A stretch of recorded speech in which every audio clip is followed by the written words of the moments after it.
everyone, today we're going to tackle a multiplying decimals word problem, working it out style, which means I'm going to be walking you through the steps that go through my head when I'm reading a word problem. And I think it's really going to help you on tests that you have coming up and build your confidence. So let's work it out.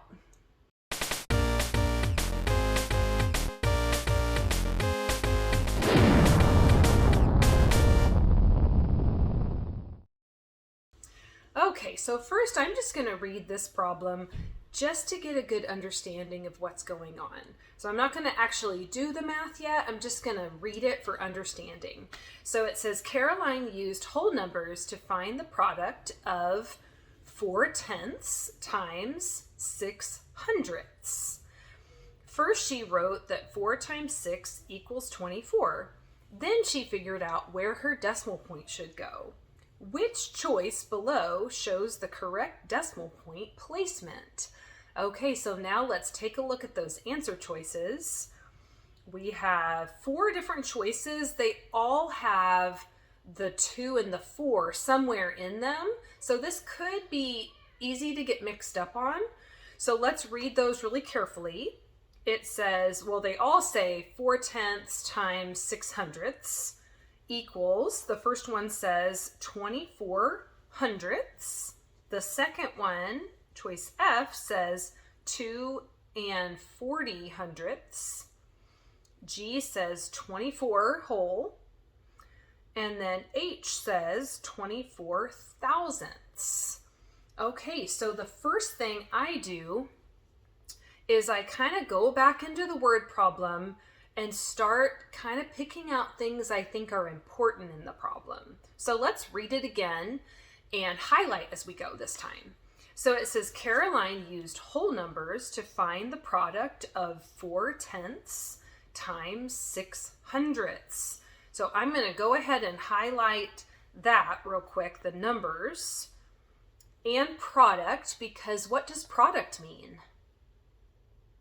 You got it. It's the answer to a multiplication problem. So that makes sense with this problem.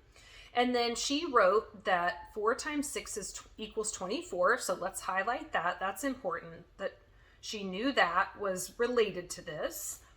And then she figured out where her decimal point should go. I'm going to highlight decimal point. So we're pretty much just figuring out where that decimal point goes. And then the question says, which choice below shows the correct decimal point placement? Okay, awesome. So now we can start working this out on the whiteboard now that we've got a little better understanding of it. Okay, so on my whiteboard, I went ahead and wrote down the problem that we're trying to figure out. We know that 4 times 6 equals 24. So I'm going to start by writing that down.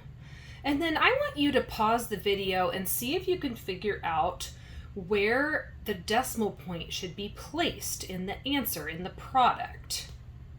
And then we'll come back and check your work.